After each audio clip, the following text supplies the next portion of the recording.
Fala pessoal, eu sou Mauro, economista do Porquê. Começa agora mais um episódio do Economista em Tudo.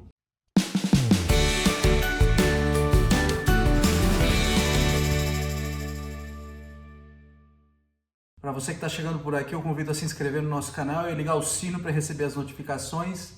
Toda semana 2 vídeos novos. Também dá uma olhada no nosso site www.porquê.com.br, que tem bastante conteúdo escrito lá. Hoje eu vou falar do Copom. O Copom é o Comitê de Política Monetária do Banco Central. E o Copom se reúne ali mais ou menos a cada 45 dias para definir os rumos da taxa de juros básica da economia, a Selic. E o que o Copom decidiu dessa vez? Decidiu manter a taxa Selic em 10,5% ao ano. Então a Selic ela vinha caindo, né? O Brasil ele passou, como vários países do mundo, passou por um processo de inflação alta ali no pós-pandemia. Aí o Banco Central subiu a taxa de juros, ela chegou lá em 13,75. Com a inflação dando um respiro, o Banco Central começou um processo de queda na Selic. Esse movimento da Selic, acho que deu para captar aqui no vídeo que eu falei, basicamente está mirando a inflação. E o que aconteceu recentemente, principalmente na reunião anterior, é que o Banco Central decidiu parar o processo de queda. E consolidou esse processo agora nessa reunião. Mais uma vez manteve a Selic nesse nível 10,50%. Tá? É um nível que o próprio Banco Central reconhece que é alto. Então, como é que ele reconhece que é alto? Ele diz no seu comunicado, o mais importante é o comunicado aqui, tá? Porque o que ia acontecer todo mundo já estava meio esperando. Ele diz lá no comunicado que a taxa está num terreno contracionista. O que quer dizer num terreno contracionista? Quer dizer que ela está acima do nível de longo prazo. O nível de longo prazo da taxa de juros é uma variável não observada, mas as estimativas do Banco Central colocam essa 10,50 como acima do nível de longo prazo. Então a tendência é que o Banco Central jogue ao longo do tempo a taxa de juros na direção do nível de longo prazo. E o que ele está falando assim? Ele está dando uma pausa nesse processo agora.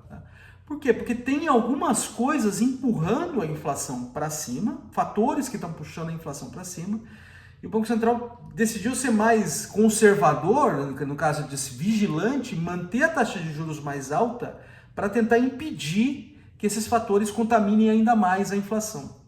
E o que são esses fatores? São o que o Banco Central menciona. São basicamente o dólar, tá? E a expectativa de inflação. Esses dois fatores eles estão em alta.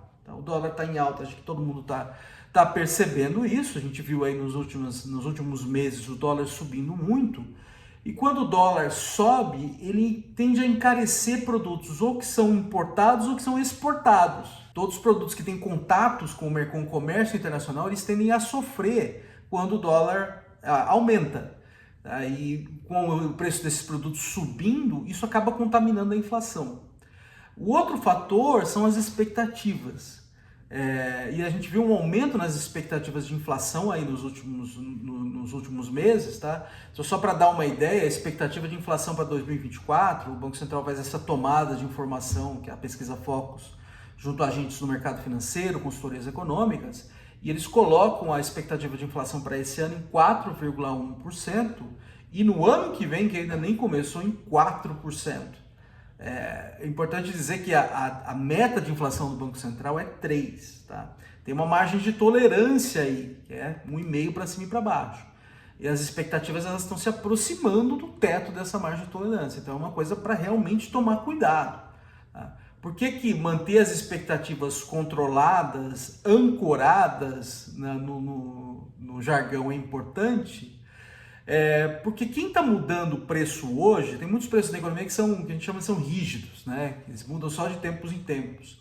E quem está mudando o preço hoje não sabe quanto que vai ser a inflação ao longo do tempo. Então o faz com base em expectativas. Se as expectativas estão ancoradas, esses repasses tendem a ser menores, o que ajuda a controlar a própria inflação.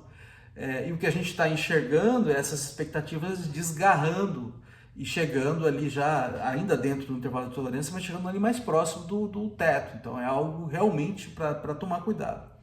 Então o Banco Central está batendo o olho nessas duas coisas e falando, olha, principalmente esses dois fatores, eles estão ameaçando aí a inflação, então eu vou dar uma segurada aqui mais firme, manter a taxa Selic no terreno contracionista durante mais tempo, tá? Para manter a inflação baixa. Tá? Não só para manter a inflação baixa, mas também para segurar essa subida nas expectativas, para reancorar as expectativas. Tá? Fala assim, tudo bem, mas o que está por trás desse movimento das expectativas? O economista vai dizer assim para você, mas isso é tudo endógeno, tá? O que está por trás desse movimento do câmbio e esse movimento do dólar, no caso, e no movimento das expectativas de inflação? E aí tem que olhar para o lado fiscal, tá? O lado das contas públicas. E essa é uma conversa que é desagradável para o governo. Tá? A gente vê esse embate, o governo do Banco Central, e acho que isso é um ponto importante. Esse movimento, em parte, está ligado à deterioração nas contas públicas que a gente viu aí nos últimos... ao longo desse ano, principalmente, né? Com o fracasso já claro das metas fiscais que foram colocadas pelo governo ali no começo do mandato, né? Que é o tal do arcabouço fiscal. Por que as metas fiscais são importantes? Elas são importantes para dar um norte ali para a dívida do governo no longo prazo. Tá? Por quê? Porque quem está comprando essa dívida hoje quer receber. Tá? Se começa a aumentar um cenário lá na frente em que o governo ele parte do desespero e começa, por exemplo, a aumentar a quantidade de dinheiro em circulação para pagar suas próprias contas, isso é inflação lá na frente. Quem está com esse emprestando para o governo hoje fica meio reticente já. Tá? Então isso faz duas coisas. Isso faz com que o juro que o governo tem que pagar aumente, tá? O que dificulta a tarefa do Banco Central em baixar essa taxa de juros. E esse cenário de o governo imprimir dinheiro para pagar suas contas lá na frente, cenário terrível, ele também está associado a uma inflação alta. Uma inflação alta lá na frente já contamina as expectativas hoje. Tá?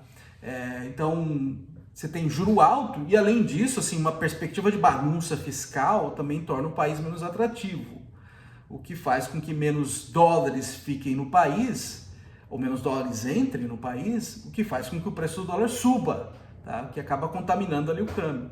Então essas duas coisas, essas coisas estão todas ligadas. Uma deterioração do lado fiscal, uma perspectiva pior para as contas públicas e para o caminho da dívida no longo prazo, ela tanto puxa a expectativa de inflação para cima, que dificulta a tarefa do Banco Central em controlar a inflação, tá?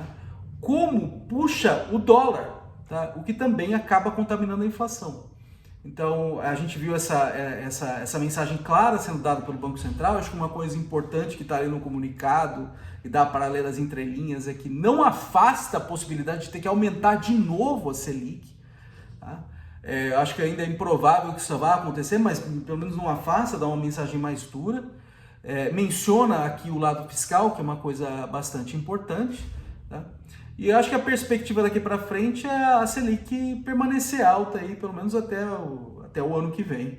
Tá? É o que está todo mundo esperando que aconteça, com algum risco dela ter que subir. Tá? É isso aí, pessoal. Muito obrigado por ter assistido o vídeo. A gente volta a conversar mais essa semana que vem. Dê uma olhada no nosso site, tem bastante conteúdo escrito lá. O endereço é www.porquê.com.br. Também tem nas redes sociais, tá aqui no YouTube, no Facebook, no Instagram e no Twitter. E é isso aí, até semana que vem. Um abraço!